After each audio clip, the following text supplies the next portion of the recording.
welcome to Con Air, the podcast. I am Mark Sweaty Bicep Hoffmeyer.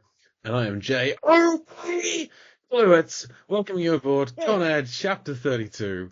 On this show, Mark and I fly our way through Con Air, scene by scene, with wonderful guests, and this is Chapter 32. What happens in Chapter 32 of Con Air? Well, Agents Malloy and Skip Devers arrive at Lerner Airfield, surveying the chaos. At Cyrus's orders, the surviving Cons head back to the jailbird and prepare for takeoff. Poe, Bavio, and Bishop attempt to leave, but Poe's impromptu anchor doesn't hold long enough, and the plane takes off with everyone still on board, plus Malloy's car being towed, flown through the air, smashed into the radio tower, and destroyed upon impact with the ground.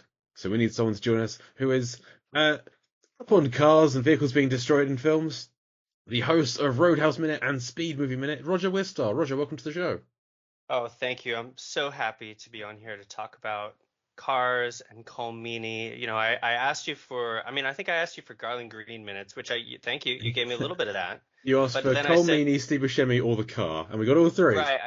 I said, can you give me some choice Colmini minutes? And I think this is a great scene for that. I have a question for y'all. When Colmini, Agent Duncan Malloy, looks at Agent Vince Larkins like, you're done after this, I think he's right.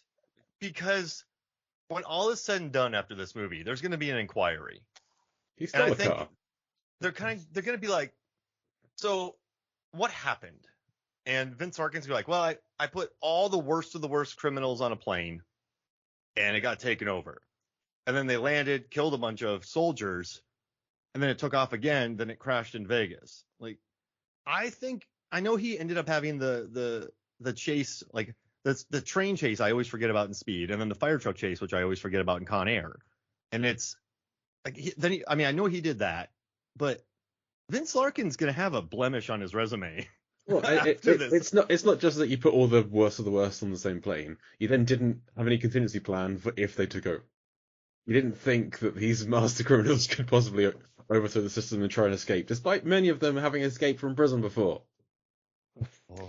Yeah, I was rewatching the movie today, and I guess, the Achilles heel for this whole thing is when Guard Bishop gets her keys stolen because she's attempting to fight the fire, and somehow Pinball is like gotten up out of his seat. Like, yeah, so I guess Agent Larkin's well-oiled machine has some kinks in the machine. Yeah, do you think it's just a John Cusack 90s thing? Because I feel like John Cusack kind of thinks he's the smartest guy in the room, and Vince Larkin does too. So maybe he just didn't consider everything. Yeah, I think, they didn't think these clones could possibly work together and form a plan. And it's like the ones in the cages wouldn't talk to the ones out of the cages. That's ridiculous. Yeah. And Pinball wouldn't swallow matches and then spray flammable substances onto another prisoner. A fair assumption, I think. I think that is a fair assumption. I feel like when you're talking out, like, I love to talk, like, whenever I write a video for a film theorist, my goal is to try to answer any question that people will have on YouTube. So anything that they would complain about in the comment section, I try to at least touch on in the video. So I wonder if they touched on that moment. Like, what if someone gets lit on fire from another prisoner? Like, I think that won't happen. Like, I think they brushed that one off. Or what if every prisoner on the plane seems to have smuggled metal into their bodies so they can pick their handcuffs? Yeah. Yeah. They all. What if they all pop their handcuffs off at once and just, all right, go. Poof. 3, 2, 1. There's a flaw in the system. I had a question about that too, though, Mark, because we get this very angry, agent. It's Malloy, right? No. Yeah, he's very angry at the end of this minute. Has he figured out at the end of this minute how his car somehow ended up learning to fly? Like, has he even figured out how his car ended up at Lerner Airfield? Because he left in the chopper before Vince stole his car. Like, do you think he's smart enough to put 2 and 2 together and figure out what's happened? I think so. I think because he's saying, like, that could be my car. My car's back at the office, before he's seen that Larkin is there. So then, but Larkin pulls up in a bulldozer, and he hits a car. I feel like the last time he saw his car, it was in the vicinity of Vince Larkin. and now the two of them are both here together again. Yeah, but I he think it's doesn't even not know that what long of a line to draw. he doesn't Yeah. even know what the word loquacious means. I'm not Ah! sure he's the sharpest tool in the drawer. I get the vibes that he does know it's Larkin at the end, because he's like, when I'm done with you, you're gonna, like, you're done. So are You're you, out of yeah. here. Yeah. And so I think, and also Larkin too is just sitting there smiling. I know Malloy doesn't see it, but I think he assumes it. I know he doesn't understand loquacious, but I think he gets this moment. And how great does Colmini do angry in this movie? Oh, He's so just good. nothing but rage. He's a rage monster in this film from go. That's why I asked for some Comedy minutes. 'Cause, I mean, I don't know about the rest of you all. Like, I don't. Are either of you two big Star Trek people? No, Okay, we I'm don't not know Malloy either. from anything other than this film, basically. That's so. Yeah, this is my Comedy. I feel like Me for too. most of the rest of the world, Yes. he's like your cuddly uncle from Deep Space Nine. I don't know that Comedy, so it's just this guy. Whenever I think about him on Star Trek, I think about Malloy just yelling at people all the time, just being insufferable on So- the plane. Like he has a go-kart that says, as kicker as he's riding around the Enterprise. He I makes don't know it if for a Deep real Space Nine toxic has it. environment to be to work on. Like when you go on a mission for 5 years and Malloy is on it, people who went on that trip are not going to be coming out of it. Like he's the wrench that you throw into thing to create chaos, Malloy. Yeah. Imagine being on a bridge with him for 5 years. See, we I think do get he's not just angry. We get like a shocked Malloy at the start of this. It's a kind of confused. There's still some anger in the confusion and the surprise, though, in that expression with his weird little sunglasses on. Yeah, I love comedians so much. I'm glad he's back. He's been missing from the action. I feel like he's also feels like he's maybe like, oh, I missed out on his fight a little bit, because he's quick to get in a gun and shooting, not for the tires, for the pilot. He's aiming for Swamp Thing. He's aiming for one of our favorites of the film. Yeah, when I watch this scene, is it just me or does it seem like Swamp Thing is like he's really pleased with himself? He's like, it almost seems like he has a grin on his face as he's like, goodbye.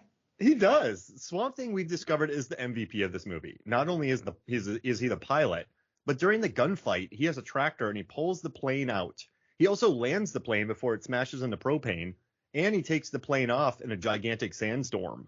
Like Swamp Thing, I know he gets, I know the fire truck gets turned into an aquarium, and we don't know what happens to him, but I love him in this movie. Actually, I think Swamp Thing would be the number one con I would pick to be on a 5-year Star Trek mission with. Like, I think Swamp Thing would be a good time on the Enterprise. I think so, yeah. Because he can fly the ship, for one thing, but also, yeah, he's a fun time. Imagine if MC Gainey, looking like this, was in the 2009 Star Trek. I mean, yeah, wonderful. I mean, who else? Who of anyone in this cast would be happy to be on a 5-year mission with? Anyone? Not Larkin, No. not Poe. Maybe Poe. He would just stay to himself, do pull-ups, and make origami. So maybe Baby O. He seems like a nice guy, but then he is one of the worst of the worst. Yeah. What do you think? Yeah, I mean, you guys have talked about this in the podcast. Yeah. He really seems like the least of the least. It's a total accident for what he got caught, thrown in jail for sure. Yeah, Yeah, Baby O be fine. Not Johnny 23. No. No. No. Yeah. So I'm gonna say Swamp Thing. That's the only one I want. Yeah, he's got to be first pick, and definitely MVP of the plan between him and Pimble. That's the two MVPs of getting this whole thing going. What about Falzone? Would we want Falzone on the Enterprise with us? I think he'd be a good captain. He's got that kind of good, like, rough demeanor, but he still knows he still has a few jokes. I think he'd be all right. Yeah, I like Falzone. Yeah, I would make him in charge of security and just sass everybody. Yeah, I think. Do you watch Lower Decks, the animated Star Trek show? Because there's like the head of security on there is a very Falzone type guy. So that works. I can't remember his name. Yeah. The closest I came to Star Trek is that Avenue 5 show about the cruise liner spaceship that that one too, goes off yeah. track. Yeah, that's a bunch of terrible people. Yeah. That's what would happen if the cast of Con Air gets put on a 5-year mission. Is you get Avenue 5.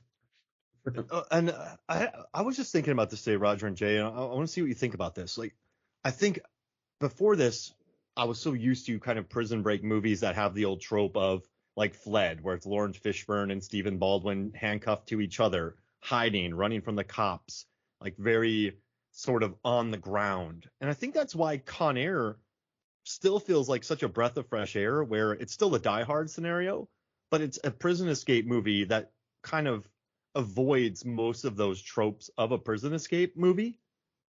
And I think that's quite fresh. Like, I actually appreciate that about Con Air, in that it's able to still be a Die Hard scenario, but it also finds a new way to break people out of jail. And I kind of dig that about it. Yeah, I think it helps that this is most prison escape films. It's only a couple of people escaping. This is a plane load. I mean, other than The Great Escape is the other one where like a bunch of people escape, and the TV show Prison Break, I think like 12 people get out at the end of it, series 1. Spoiler alert. I love Prison Break. Great Yeah, show. I mean, the big difference between this movie is like they announced to us right away, like, we're in charge of the plane now. Like the criminals. And I got the weirdest thing so I was rewatching this movie, today before we get on here. And like, is it just me, or do you spend a not insignificant part of this movie like rooting for the criminals? Yeah, Like, 100%. I mean, until they become sort of completely reprehensible and odious. But like at the beginning, like, oh wow, this is pretty cool. Like, look what's happening now. I mean, you do have, you've got Poe caught in the middle of this, and I guess you're supposed to be rooting for him, but at least for a while you're like, oh, this is a pretty good plan. I don't want to see where this goes. So I think that's where this movie kind of separates itself, and also, just the Jerry Bruckheimer-ishness of it all. And that's a great point. In Die Hard, you are kind of rooting for Hans Gruber sometimes because he is the most charismatic person on screen. So That's true, actually. That's a really good analogy. But also with this too is, like, this is somehow a group of convicts who managed to bond together to complete a mission. Like Pinball, it has the clipboard and he's just counting people out. And like, oh, some people are dead, so we got to swap over here. It's the most cordial coming together of criminals I think I've ever seen. Like, most of the time when it's criminals, they all scatter. And so, but watching this, they all sort of work together, and they're like cool with Sally Can't Dance, and Swamp Thing is talking about, like, he's dropping some weird phrases. They're all dancing to Sweet Home Alabama. Garland Green's talking about wearing people's hats. Like, there's I think it's kind of 90s though, isn't it? Where, remember the Professional, how Gary Oldman just chewed the scenery as Stansfeld, and you just like him. Like, hey, yeah, everyone. I think the 90s was loaded with, like, Under Siege, Tommy Lee Jones, like, was loaded with Hans Gruber-esque villains, and I mean, you enjoyed the ride for them. Dennis Right, Hopper in with space. elaborate schemes that you enjoy watching come to fruition, or not quite come to fruition. And you've been covering Speed a lot, and you've also covered Roadhouse, where I think Swayze, Keanu, and Nicolas Cage. I know Swayze looks the part, Keanu can look the part, Cage looks the part, but they're quite unique action heroes for late 80s, 90s, considering who was kind of running it.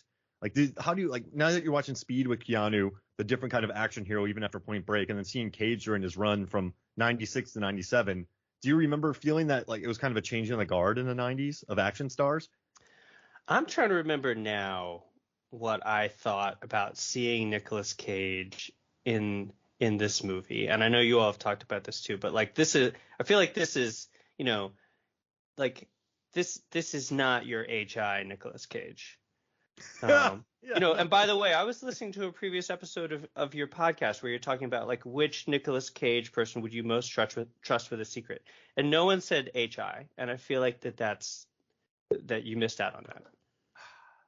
Yeah, he's a good dude. He's up there. He's a good dude. But yeah, so like, this is not the Nicolas Cage that we had sort of come to expect to see, and then he just turns into an action hero. So it's pretty wild.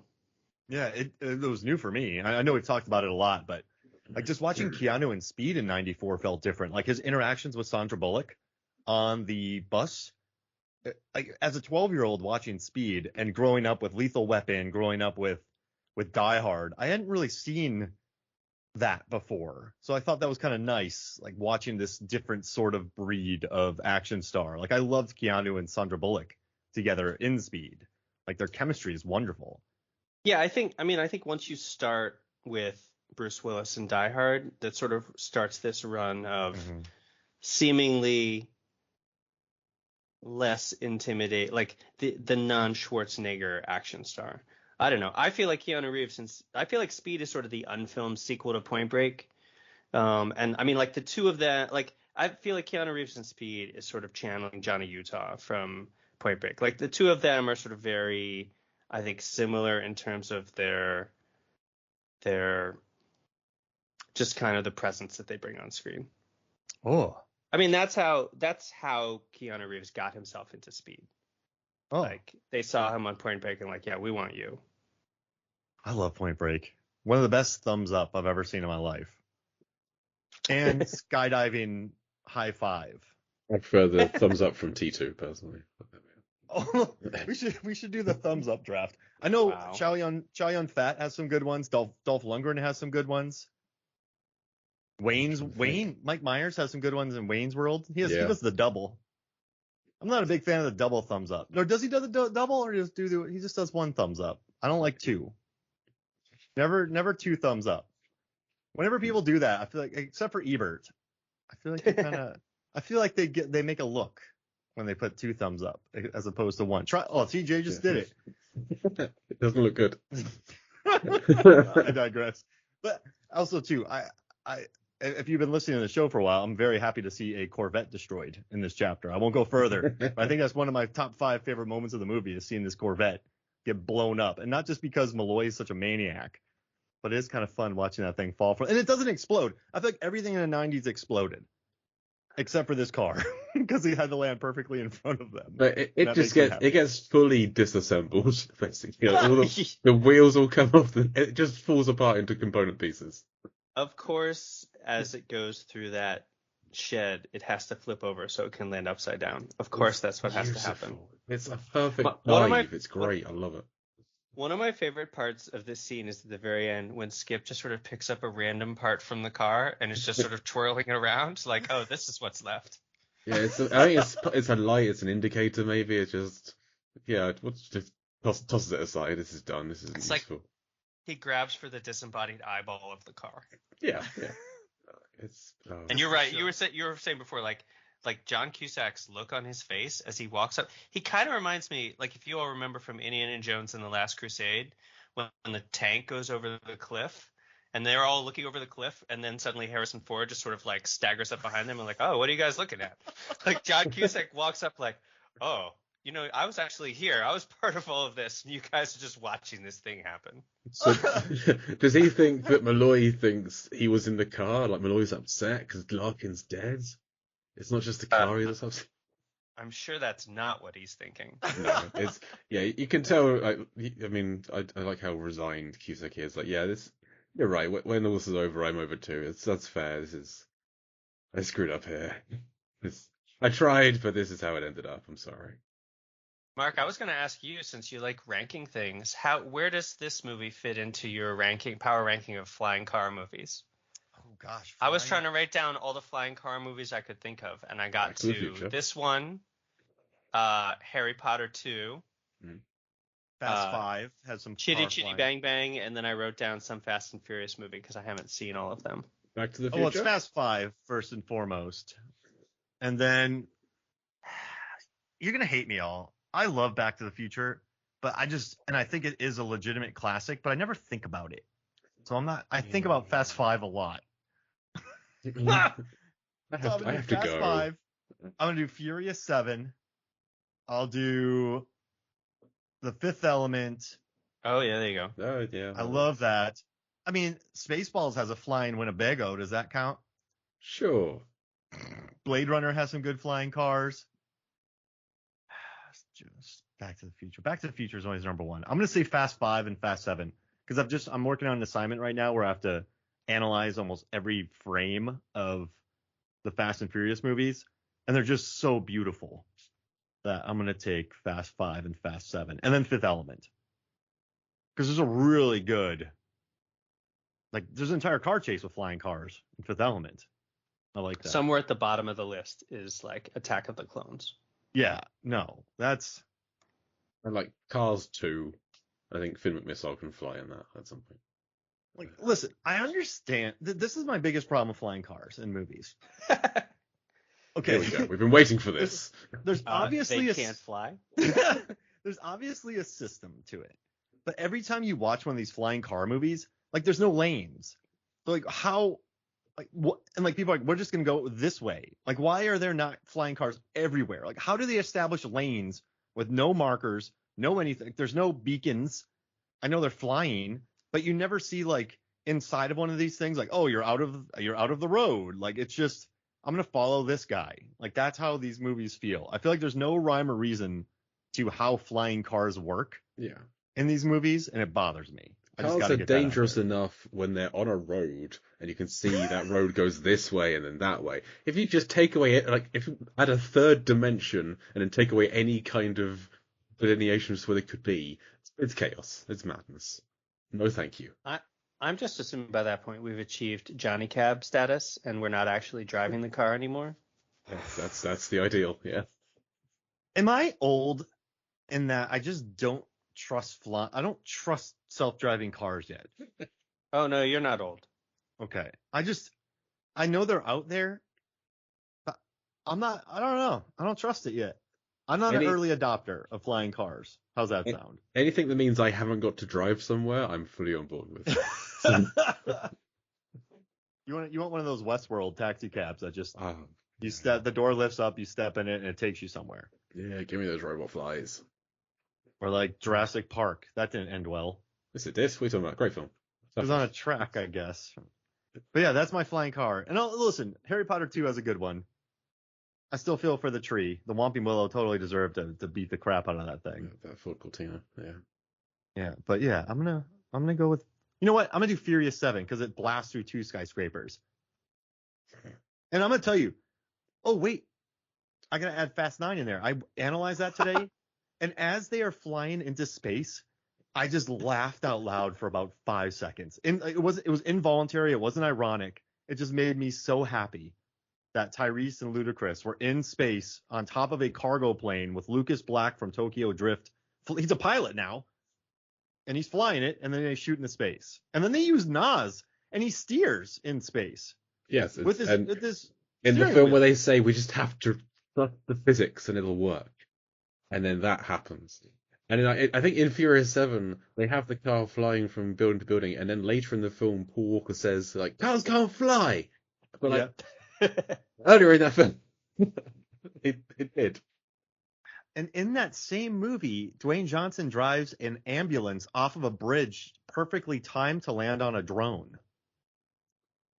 Yeah. I can tell I've been missing out on something. And, sorry, Vin Diesel uses Nas to shoot his Charger into the air so that he can put a sack of grenades onto Jaimin Hunsu's helicopter. Yep, that happens. Which then Dwayne Johnson shoots and the helicopter blows up. So it's got to be Furious 7 because there's multiple flying cars in it. Actually, Too Fast, Too Furious has a good jump. I digress. I think that's just a jump. That's not confusing. Yeah, okay. That's just like just like jumping saying the doesn't bus count. flies in speed. It doesn't fly in speed. I just want to put this out there. Too Fast, Too Furious is my favorite of all of them, by far. And at the end, during that jump, they are so injured that they can't even get out of the car. Like they're about to get killed by the dude from Yellowstone, Cole Hauser. And so they're about to get killed, and Eva Mendes has to save them. Like that's old school Too Fast that I love because they made the jump, but they were too hurt to get out. I just want to put that out there. Do you have a favorite flying car film, Roger? Jay? I mean, this one's up there, but because I haven't seen those Fast and Furious movies, so I don't know. I'm here for these minutes, so I'm going to pick this one for now. Good answer. Right answer. Correct. It has this clip also has. I mean, speaking of the flying car, this clip, you all were talking about. I think in one of your previous episodes about great Nick Cage quotes. This is a great one in this minute. On any other day, this might seem strange. Yeah. I would say this is probably the strangest thing that he's seen today. If you look at everything else he's seen, nothing overly strange. Given that they're on a plane full of convicts, a flying car strikes me as the Well, strangest thing he might have come across. What He has he dropped seen? he dropped a dude out of the wheel well of a plane.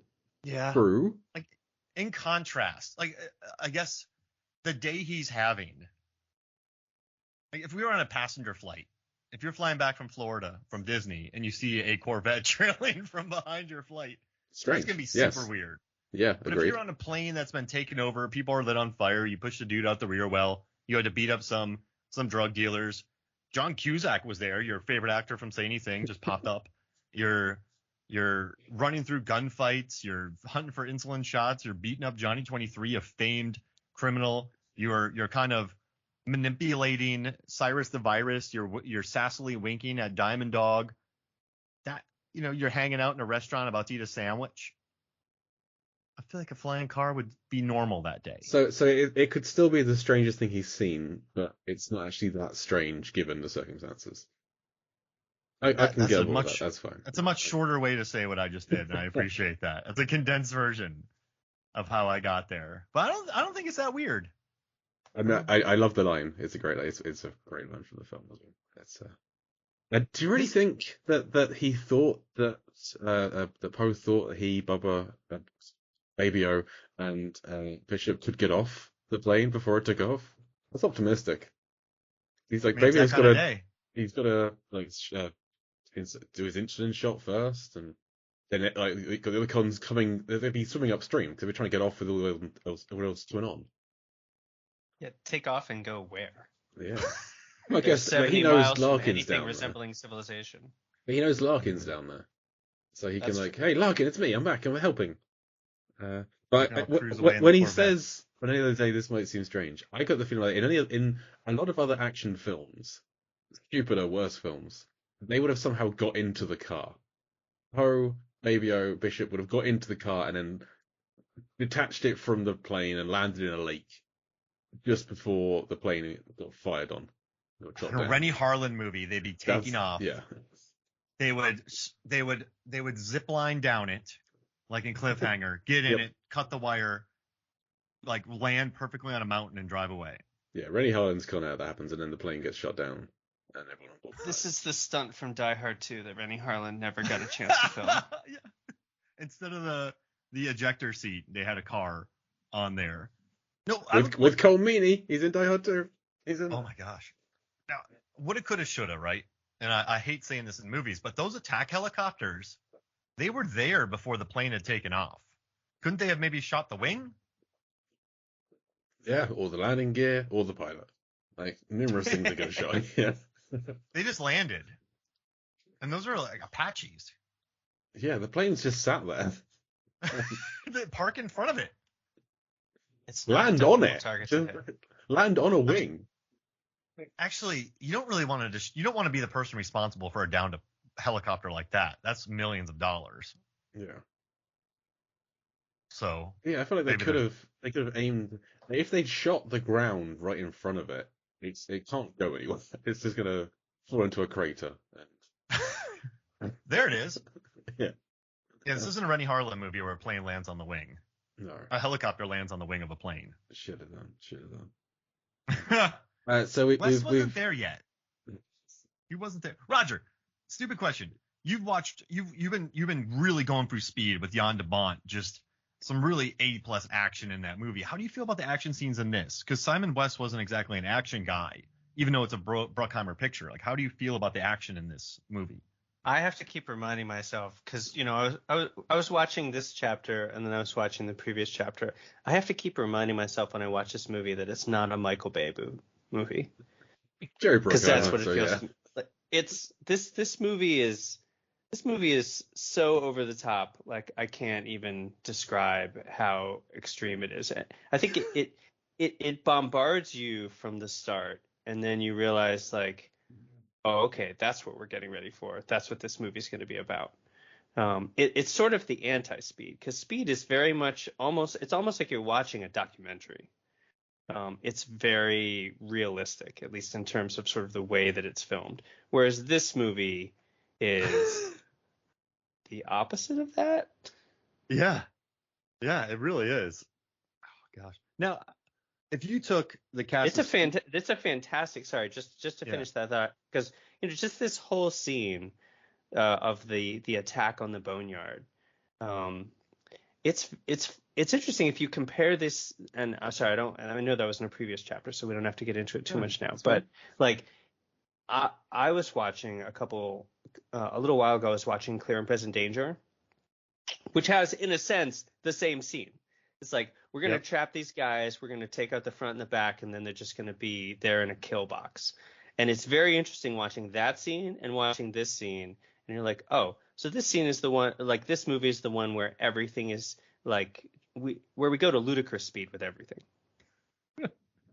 Same special effects coordinator for both movies, by Really? the way. Yeah, the same guy did the explosions in Clear and Present Danger and Con Air. So I wonder if he pitched that. Like, hey, y'all, I did this movie called Clear and Present Danger. I was Simon West. I'm like, you did Clear and Present Danger? Let's do that. Because that's go. Yeah, that scene in Clear and Present Danger is one of my favorite action scenes. Like, just keep moving. I love that. Yeah, that's not Con Air. But there is the same propulsion. They want to keep moving. He brings in the what do you call it? Like the tractor? No, what's the word? The bulldozer to get people moving. Like, so yeah, it is Clear and Present Danger to ludicrous speed. And then it goes plaid. And then John Cusack comes up and hits a car. Did he do that on purpose? In this chapter? It's unnecessary. I think so, because there's like empty space to the right of the tractor. He could have easily gone around it. Maybe he's not used to driving this thing. It's got a big shovel on the front of it, so he wasn't exactly being careful not to hit things as he was going through the boneyard. I hope that was someone's truck on set, and they're like, "That's an awesome truck. Can we have it be in the scene?" And then he just walks up and blams it. I couldn't figure out in this chapter. I mean, in this chapter, we get a lot of Diamond Dog trying to take out the bulldozer by shooting at the scoop. Yep. Like, not the first time. Obviously, he's not taking the same lessons as the rest of the people. Like, just aim for the windows. I don't think bulldozers come with bulletproof glass. They definitely don't. Yeah. But Ving Rhames is having a wonderful time shooting guns at trucks, so who can blame him? But we get Roger, it's a hallowed chapter. We lose a con, so you get to help us determine what did Warlock do. We have Warlock's last stand. He's not going out well. He's like shooting, and he has like an odd dance when he gets taken out, where like he's got kind of a jerky robot motion when he gets taken out. Yeah, I'm glad you clarified who that was, because I was having a hard time figuring that out. It's the actor is Richard L. Duran. He's the guy that Pinball set on fire. Oh, I'm sorry, I didn't realize that. Yeah, Pinball nicknamed him Coaches. Yes. Okay, so I know who that is now. Is Warlock. We don't know much about this guy other than he's flammable. He has one of the worst deaths in the movie. I'm sorry, like he deserved better. Yeah, because he just gets shot, then he does a very stuntman kind of kneel, and then he gets shot again. Yeah. This is the guy who stunty move. And he is a stuntman. He's been in numerous films as a stuntman. He does stunts in Con Air, for instance, but he did stunts in Mars Attacks, Escape from LA. A lot of the cast from Con Air seems we're in Escape from LA. Bad Boys, Tombstone, Demolition Man, one of my favorites. Whoa. And he's in Commando. Fletch is something Fletch, and he's a bit player who was in the likes of Beastmaster 2, Through the Portal of Time. I've never watched any of those Beastmaster movies. Should I? I do not know. I haven't seen them. He was Ballroom Thug in Action Jackson. Sorry, Ballroom Thug number 3, and he was a prisoner in Tango and Cash. As he's been in small roles in lots of films. But we need to know, what did he do? What do we think Warlock did? Let's see. He's one of the worst of the worst because he's on first. I feel like this movie, since this movie seems like it wants to traffic in every stereotype possible, I'm going to put him in one of those First Nations resistance movements. And he's been, performing various acts of terrorism, and he's eventually, he's in a First Nations militia movement, and he's like the last survivor of some sort of hideous terrorist attack, and is now going to Supermax for that. Oh, okay. Where do you think he got the name Warlock from? Where did that come from? see. Probably when he went to prison the first time, they were He like, played "Oh, D&D. well." I was gonna say that he's, because he's a Native American, they're like, "Oh, you must know magic, so we're gonna call you Warlock." Oh, they just gave it to him. Yeah. That Okay. definitely seems like a prison nickname. It's a shame, but I think you're probably right. And we do kind of lose two other cons in this chapter. In that there are two who we didn't see die, but who are Oh, never seen again. Con number one, played and by Ramirez, right? Carl Ciarfalio, and Ramirez, played by Gilbert Rosales. We never see them again. They're not. I've checked the future scenes, not in them. I double checked with your seating plan, Mark, and you agreed when you made that we lose these two here. So yeah, they've got. I don't think they die. I think they get left behind. I think the plane takes off without them, or they've fled. This movie would show us if they died. Yeah, they just took off. Maybe they were smart. Because Ramirez, that's a tough one. I had to get in touch with Ty Granderson Jones, the actor from this movie, to get his name, because they just chucked him into this movie, and then you don't really know who he is on IMDb. It was one of the more stressful data posts I've ever had to put together because of Ramirez. But Ty Granderson Jones came through for us. So yeah, he snuck away. They were both present at the explosion that they all walked away from. So it's been since then and the takeoff that they have disappeared.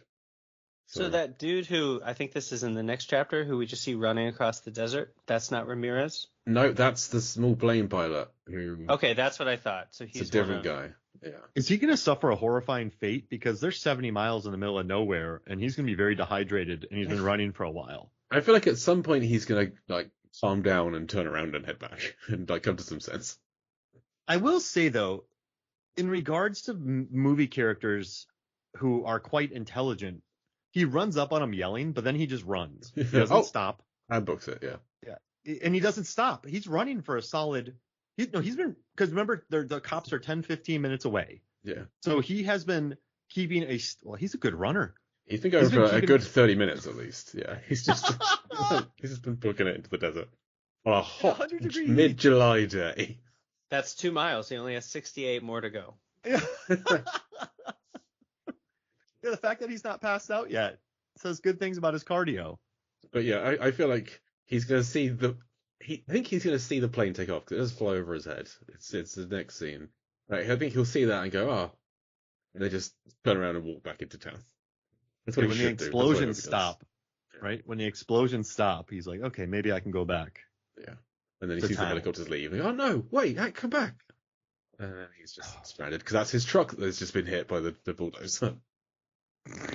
That's such a jerk move from Cusack. I really think he hit somebody's car. I think so too. Yeah. Because it's not necessary.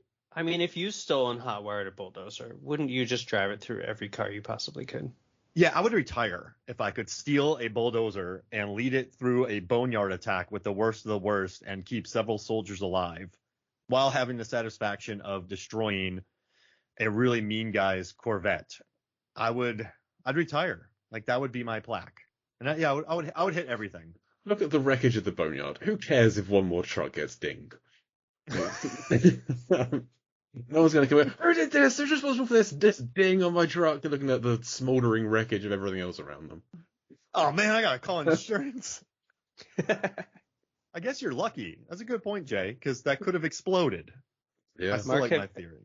Mark, have you done a detailed analysis of the route that this hook that what used to be attached to the post takes to somehow end up at the shack? Because, like, I did a podcast a couple of months ago with the Midnight Boys about the movie Anaconda. I feel like this hook takes, like, some sort of serpentine 90-degree right turn from when it detaches from that concrete post. Like, it is hunting. It's hunting for its prey. It is a Jim Whitlock-esque route. Yeah. Oh, it's a sentient hook. All right, I'll do that. I'll make sure I'll have that data before the end of this show. We have 8 episodes left. I will have a diagram.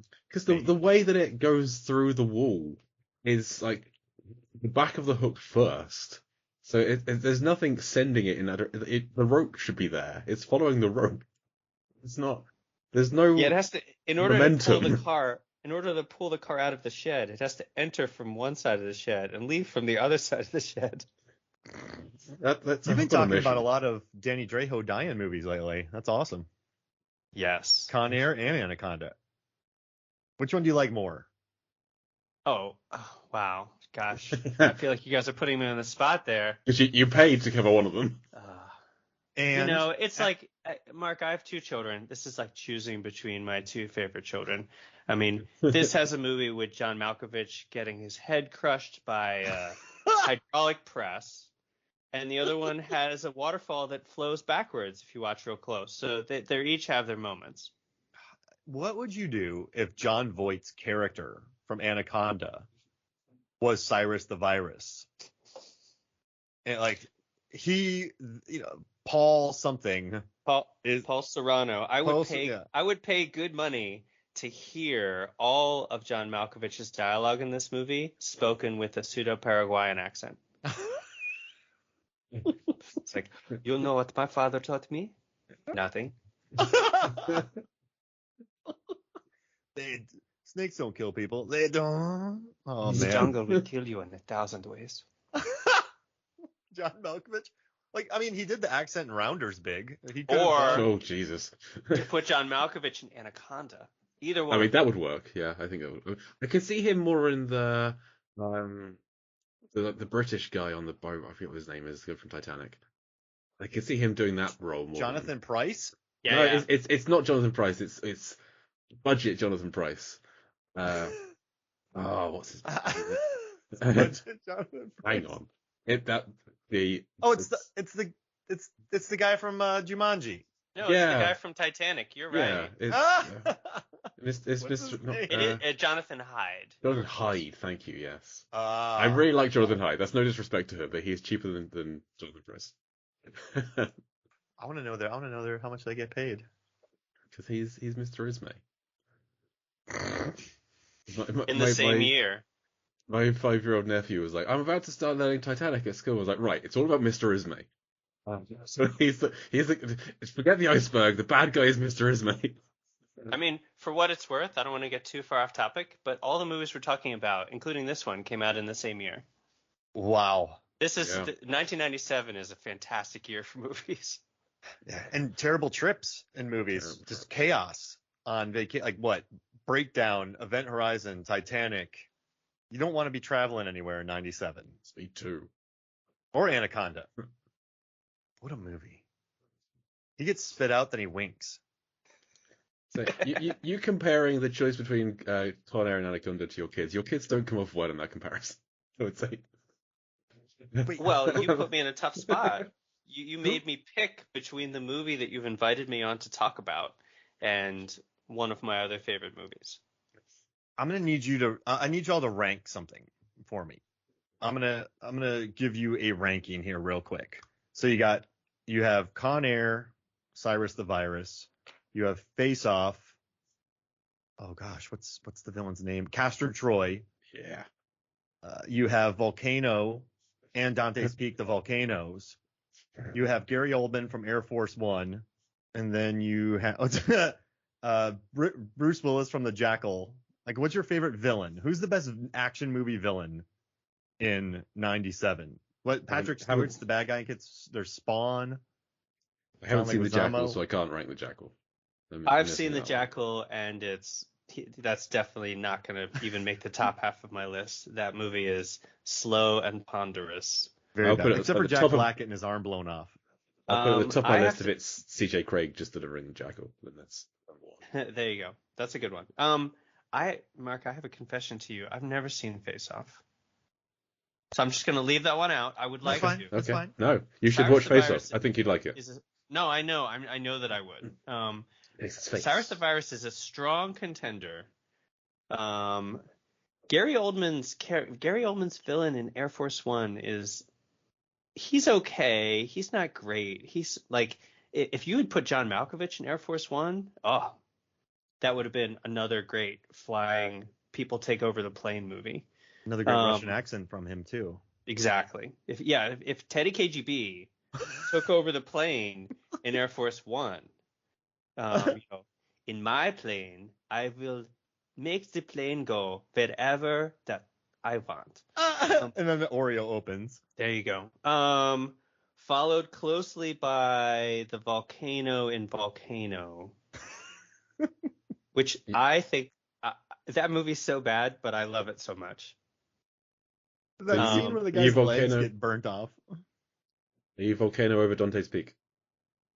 I tried watching Dante's Peak a couple months ago.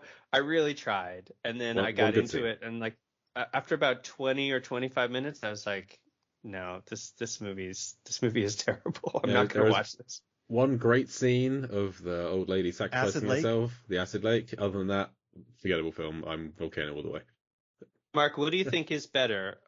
People trying to cross a lake full of acid and not quite making it out, or a transit worker attempting to save a passenger by tossing him and therefore falling into a pool of lava?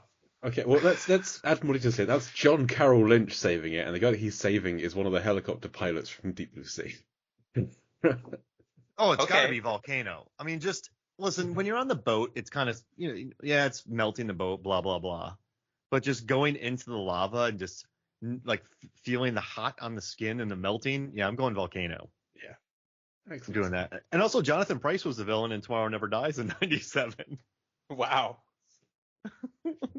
Yeah, I'm very proud of that fact. We tied it all around. What's his name? He's Wait, the media mogul, isn't it? Yeah. Are we saying that the best villain in '97 was Cyrus the Virus? I mean, he's definitely It's a pretty great there. performance. I mean, yeah. Mr. Ismay. We forget Mr. Ismay. You forget, Mark. What about the iceberg? The iceberg wasn't a villain. It was just there. The ship ran into volcano. it. Billy Zane. Oh, there you go. Oh, see, the Zaner. Cal Hockley. I mean, diamond in the pump. Also, there's Gary Oldman in The Fifth Element. Yeah, I was gonna say I don't even think Air Force One is Gary Oldman's best villain performance from 1997. Yeah. Oh, that's tough. And there's Ray Liotta in Turbulence. There's so much air action. Come on now. Willem Dafoe in Speed 2? Anyone? There's jet ski action in that one. I'm just trying to upset Roger at this point. I haven't seen that movie yet, but I have a running bet with my co-host on Speed Movie Minute about who has to do the notes when we do our one-off episode about Speed 2 Cruise Control, and it's going to be me, and I'm hating myself right now. Jet ski scenes are great. Gotta tell you. No, I'm going to go with Gary Oldman from Fifth Element because he took the biggest chance. That's a wild performance. I gotta go Billy Zane. I love Billy Zane. No surprise to anyone. I love Titanic. Perfect film. Actually, I'm taking the Volcano from Volcano. That's what I'm doing. I love literal time. Like, it's a very high concept movie. Volcano in L.A. Tommy Lee Jones. Gotta give everyone out here. Let's go. No, I can't even do time. I can't do a Tommy Lee Jones at all. Older. Yeah. No, I can't even do it. No matter how old the performance, you need to be older. You need to chain smoke more. I'll get on. You know what? By the next time I record with y'all, I'm gonna go on like a 40 a day bender. No, don't. And just be dehydrated. Don't do that. Look, it's not worth it. Patrick Swayze diet. Yeah. Yeah, I won't do that. Because wait, oh man. Yeah. Can I ask kind of a dark question about this chapter that we're watching here? Yeah. Because rewatching this movie, when you don't know what's happened after this point, like, am I the only person who watches Garland Green walk away with that baby doll and just think like he's just eating that little girl? Everyone thinks that. Yeah. I thought he killed the girl. That is because like in the previous scene too, like you just see this table and like everything's broken. Yeah, the cup rocking. Yeah. It's dark. It's not like there's like 3 seconds of a little girl waving that saves his arc in the film in the next scene. Do you guys think, or do you have any knowledge that was perhaps a reshoot after the fact? I don't think so. I mean, we've discussed my personal theory in it before that it's all in his head. He's gone into his past. The little girl is the first person he killed, and this time around he left her alive, and he's now reformed and is a good guy, which makes it okay that he's alive at the end and free. It's all fine. It's a happy ending for Garland Green. So I don't think it was a reshoot. I think this is the plan the whole time. This just weird, completely odd, off-putting, like B plot of Garland Green not eating a girl. Which again, he's not a cannibal, but everyone always, always jumped to the conclusion as well that yes, he eats these people because it's such a cannibalistic kind of role. He feels like a Hannibal Lecter. Whether it's the I face think it's in mask, his I don't head. know. I think you swayed me, Jay. Like I was just looking around. I can't find anything about reshoots for this movie, and I think it's in his head. I don't. Do you think, Roger? Do you think this girl's there? I think it's too messed up if this girl it's because the way it's shot and how weird it is. Like it's like very No one in else your sees face and shot differently. No one else sees her. Like I think it's in his head.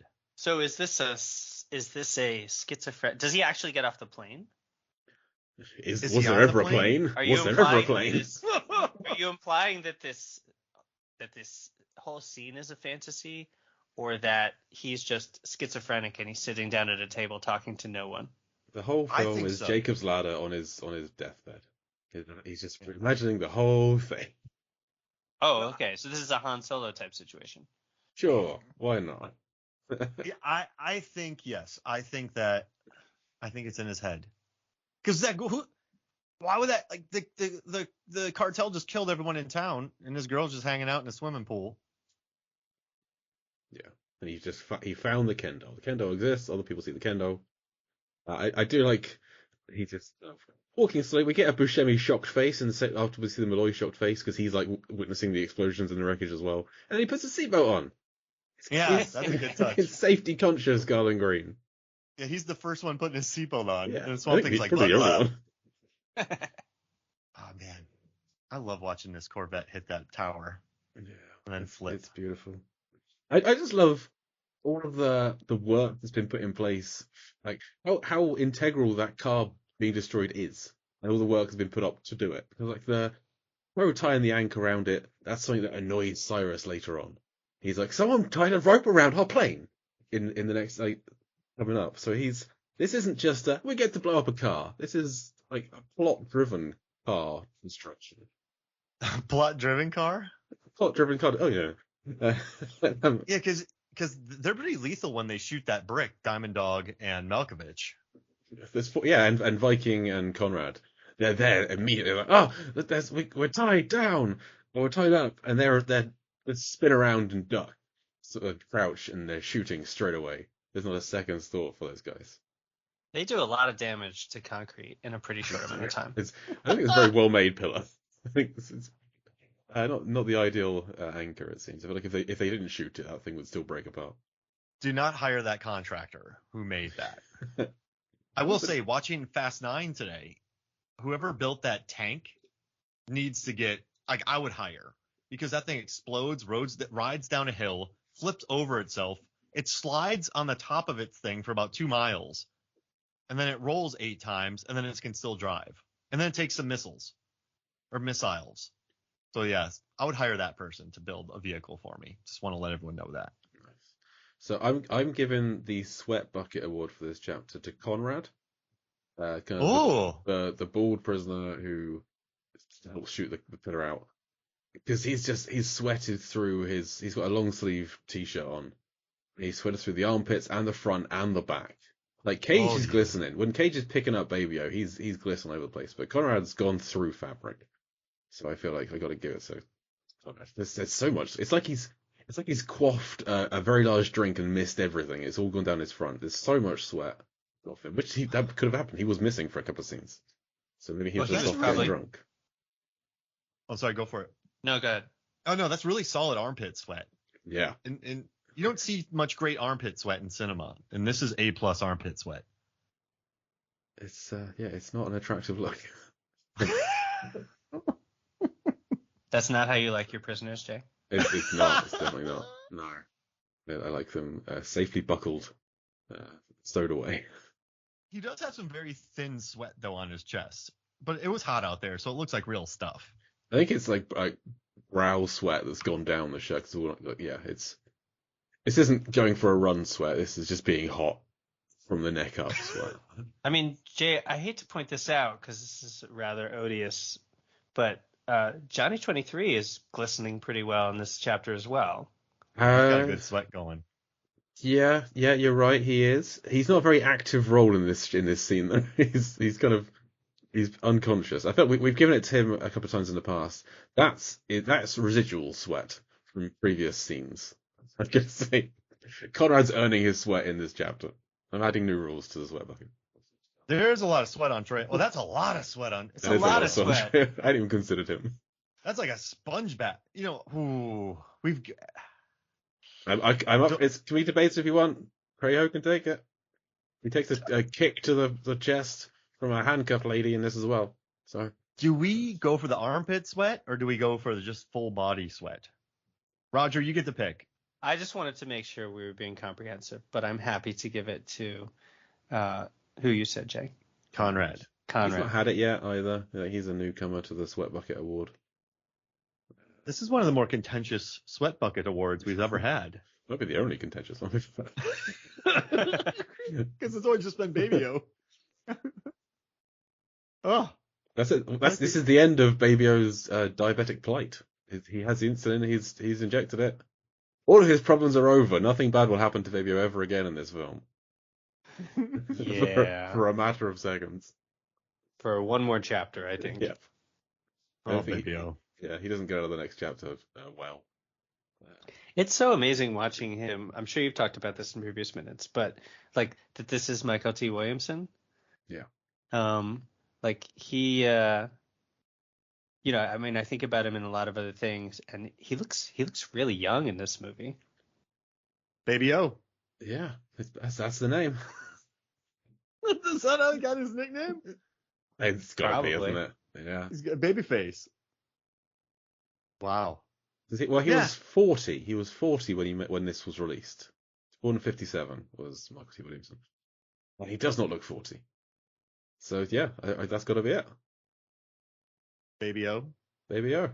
He was my age exactly when they made this. There we go. I wish I could have been an extra in this movie. What part would you like to play, Mark? Thank you. Give me like Viking. It's not a rock. Well, it's a rock. I would gladly take Viking. Or Malloy. Just like And one of the guys who's they this left guy behind. and who's this 15-year-old and why is he screaming at John Cusack? Well, you're I'm not not- an extra then, though, Mark. You got to Yeah, so- pick Oh, someone yeah, who that's just kind of slides into one of these scenes. Okay, I'm I would be con Ramirez number then. one. Yeah, Give me I'm Ramirez. I'm con number one because I'm still bitter to this day on the one who didn't get a name. Just You know get what? left behind, not even a death scene. Let's do it. I'm gonna be Ramirez. There we go. So you and I both get left in this scene. And we just cut to us later on, hanging out at a burger joint. Where are we? Earth. Did you know that Williamson was in Free Willy 1 and 2? Just letting everyone know. He was nice. Dwight. Well, the guy who played nice. number one, Carl Ciafaglio, Oh, he's he been was in everything. he was the Thing in the 1994 Fantastic Four film, the Roger Corman one Oh dear. that no one talks about. Why would they? It's terrible. That movie's fun. Have you watched it? No, I just hear bad things. Oh. I can't say it's terrible. That's just me dealing with people's opinions. It just sounds awful. I mean, it's a Corman production of Fantastic Four. It's not. I guess in context, it makes a little bit of sense. So, I guess it's by Corman standards, it's by Corman standards, it's subpar. It's no Carnosaur. I need to Why see does it that also. franchise always get turned into terrible movies? Is Marvel ever going to just like reclaim it and make a good movie out of it? I think every film they've made has been to keep the rights. It's been made out of necessity. Oh, Fox, we need a Fantastic Four movie. We can't lose this. This is a real windfall for these terrible films that we keep making. I had to watch the Fantastic Four 1 and 2 again for Chris Evans. I had to go through all the Chris movies, and there's really nothing happens in those movies. In the first one, they just surround him, and then it's over. Yeah, And- Tim's story, man. What can I tell you? And then the second one, really nothing happens. It's just they exist and they're bright colored and they made a lot of money. It's interesting. And then the other one, woof. Poor Chronicle kid, Josh Trank. Yeah. They need to. I mean, I assume Feige's going to do something better with it. They keep on saying something's happening. What if But John Voight, with his accent from Anaconda, played Doctor Doom? I was going to say he played the Invisible Woman. Okay, yeah, I can see that. I can say, Or the Thing. Well, the thing would work very well, actually. Doctor Doom's supposed to have that, like, Doctor Doom's supposed to have like an Eastern European accent, but it's like a faux Paraguayan accent. It's like, I'd pay to see it. Any final thoughts about the chapter, Jay or Roger? Been through my notes. You got anything more, Roger? Or anything more for this Gosh. chapter or the film as a whole? Well, I mean, the film as a whole, gosh, where do we start? This movie, it's a great. I mean, everything in this movie is so outsized, but yet it tries to keep making sense. Like, Yeah. it tries so hard. Like if you write down what happens in this movie, like if you just write, like if I read the Wikipedia plot summary of this movie and be like, okay, yeah, and then when you watch it, you're like, oh my God, what is happening right now? So it's really, I think Simon West deserves a lot of credit for taking this pretty basic plot and turning it into this just bag of cats. Like this movie is crazy, and I love it. The fact that he's so inexperienced and it works is pretty cool. Like, this is a guy who came from music videos and commercials, and then he has the Bruckheimer tutelage, but it's still, like, with all these actors to just come through and become this movie, it says something. Like, didn't Jay, you said that Simon West said he was more of a manager, right? So it seems like he really didn't manage this set well. He's more of a problem-solving director than than an auteur. I mean, it's kind of like, not to call back too much to me, but like if Rowdy Harrington had ever been trusted with another movie after Roadhouse, if they had said, like, here, Rowdy, here's $50 million, see what you can do with that, he might have made this movie too. It's that level of inexperience. I Keith David in it. I think you have to hire amazing actors and a crew, and then they just you just kind of step back and say, like, okay, let's see what happens now. Yeah. There's definitely some Roadhouse energy in this movie. Sunshine Parker as Malloy. Can we do something to promote both our shows? Jay and Roger. Ridiculous idea. I want you to do a 1994 and 1997 action movie draft. You can have 5 movies per team. You actually have to have like 2 or 3 per year. Like, you just have to split it up. You can't just do like 5 94s. You can have a nice split. But you can pick action films from 94 and 97. And so, Roger, since you're the guest, I'll let you pick. So you can have any movie from 94 or 97. Okay. Sorry, I just need to. Yeah, me too. Yeah. I need to prepare my draft board. Action movies from 1994 or 1997. All right. My 94 game is not strong. With the first pick, I know this is going to sound like a homer pick. I'm going to pick Speed. I think that movie is unimpeachable as an action movie. Heck yeah. I'll take True Lies. I'll stick with 94 as well. That's gets James Cameron going. All right. That's a strong pick. Let's see.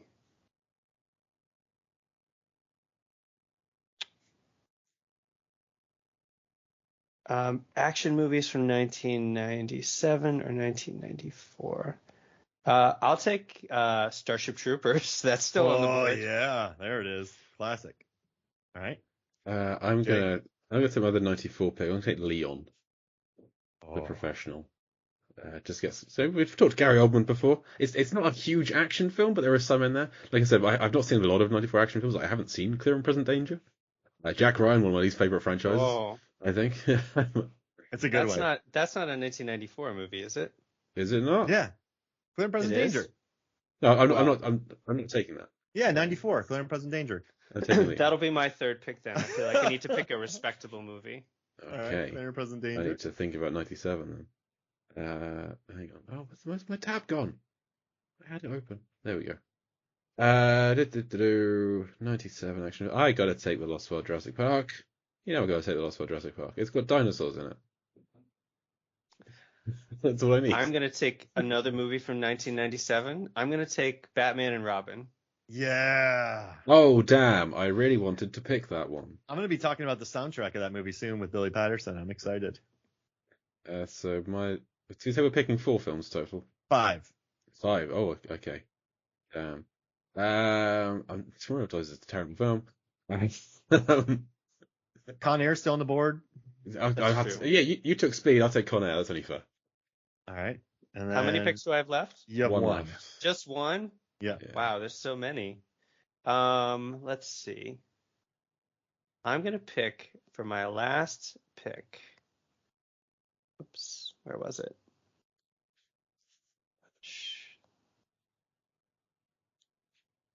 Sorry about that. I'm gonna pick because I think to have a well-rounded variety. I'm gonna pick The River Wild.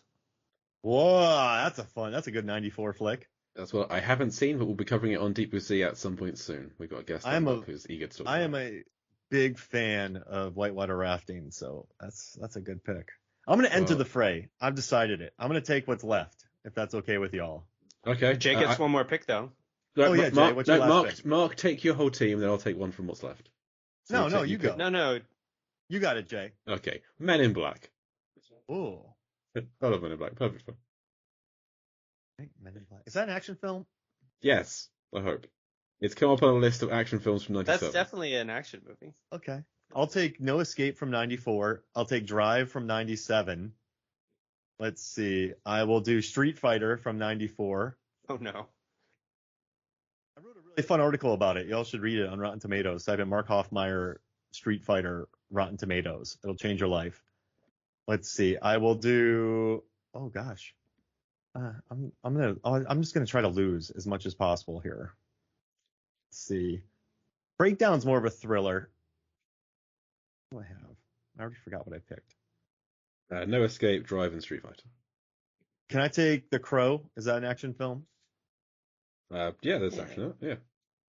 All right, and then I got to take a 97, so I will pick. Let's see. I like Drive. That's a good one. I'll just pick fast. I'll do Breakdown. It's a thriller, but I love it, so I'm gonna take Breakdown. I think that counts. I've only seen 2 of your films. I'm gonna Mark, lose. You left the James Bond film on the board. Did you do that on purpose? The Tomorrow Never Dies. Yeah. Oh, and Michelle Yeoh's in it. All right, yeah, I'll do that. Tomorrow Never Dies. Instead Oscar of winner, Michelle Yeoh. Instead of what? I'm gonna take out Breakdown. So I have No Escape, Drive, Street Fighter, The Crow, and Tomorrow Never Dies. I'm done. I like losing though. I win about 10% of my polls. I think you'd have a good shot with that team. No Escape? What did the rest of us pick? I can't even remember because you're Roger. You have Speed, Starship Troopers, Career in Present Danger, Batman and Robin, The River Wild.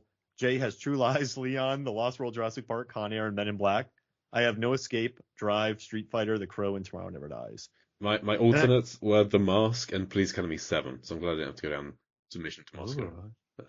I'm very happy about No Escape. I just bought the special edition of it. I haven't watched it since the 90s, but I just bought a fancy edition. And I bought Drive, too, the MVD. It's Mark Dacascos and Kadeem Hardison, and he's a super soldier. Sounds good. It'll change your life. Well, Roger, thank you for joining us. Anything you want to promote before we get out of here? Sure. Well, thank you again. I appreciate coming on, talking about one of my favorite movies. If you all would like to listen to more of me, I'm sorry that my wife Marcy wasn't here. She's usually my partner in crime, but she's way too classy for this movie. So you could go listen to us in our freshman effort, Roadhouse Minute, where we break down the 89 action classic Roadhouse 1 minute at a time. Or if you want to listen to a podcast that other people actually listen to, you can go listen to the 12 Days of White Christmas that we put out last winter. Somehow that podcast in the course of 12 episodes has already zoomed past all of the downloads of Roadhouse Minute, like the 114 episodes of Roadhouse Minute. So I don't know what that means. Oh, because I've listened to Roadhouse Minute, but not 12 Days of Christmas, because I haven't seen that film. Well, it's a great idea, though. It's very condensed. It's a classic, straight classic, very easily to digest. Like I feel like most of these really popular podcasts are like 6, 7, 8, 10 episodes, right? Like mini shows. So it makes sense. It's a good idea. We enjoyed it. 40 It's a was too many. family. It's a family tradition. We watch it every Christmas anyway. So getting a chance to talk about it was fun. If you want to listen to just me and my partner Bentley Michaels, you can go and listen to us on Speed Movie Minute, which I guess by the time this episode comes out will still probably be coming out. And yeah, that's where I am, and you can find us on. Well, I don't really have a lot of social media presence, so just go download those podcasts from where all good podcasts can be found. Awesome. Very nice. Mark, what about you? Yeah, let's see. Deep Blue Sea, the podcast. Go listen to that. We're still churning out Deep Blue Scenes and the Lighthouse episode. That's always a good one to listen to that you just recorded. And then I would listen to Movies from the Flicks. I'm number 2 in Senegal right now. I was just number 2 in Russia. Nice. So that's kind of fun. Holding on to those cool spots. And then let's see. I should have a couple of videos for so go to Fandom, type in By the Numbers. I should have some episodes up there. And I just wrote so if you go to Style Theory on YouTube, look up an episode about big hats. And I wrote a Style Theory episode about big hats and the psychology behind them, and I really enjoyed it. And it's actually like you'll learn a lot about sports fans and the psychology of sports fans in it. So I wrote, it was fun. So go to Style Theory, Mark Hoffmeyer, check out Noggin Boss or like Large Hat episode. It's a good. I really enjoyed writing that. When you posted about that, I thought it was in response to the lady at the Oscars with that giant kind of headdress thing that was blocking the view of 3 rows behind her. It was just no, done completely separately from that. No, yeah, this is Matt Pat just started a new channel called Style Theory, and they're building out episodes, and so they were asking about what to pick. So there's this new thing called Noggin Boss, these giant hats, and so I wrote an episode about that. But it's cool. I got to like dive into the psychology of sports fans, and so I think you'll learn a lot if you listen to it. Nice. I have nothing more to add to that, really. We see the podcast. I think I'll be back on Movie Rob Minute soon to close out When Harry Met Sally and kick off Die Hard 2 very soon. So look out for me over there. But I had one more note actually. The score before they take off in this chapter is nuts. It goes really upbeat and plinky plonky and completely different than anything we've heard before in the whole film. So I just had to. It's like a very like antic paced kind of score going on. It just doesn't make any sense. I don't know what's going on, but I love it. Right, so that will do it for chapter 32 of Con Air. Thank you once again to our guest, Roger Wister. Thanks again so much. For Con Air, I have been Jake Lewitt. And I'm Mark Hoffmeyer. Come back next week or the bunny gets it. Sigh. Anara!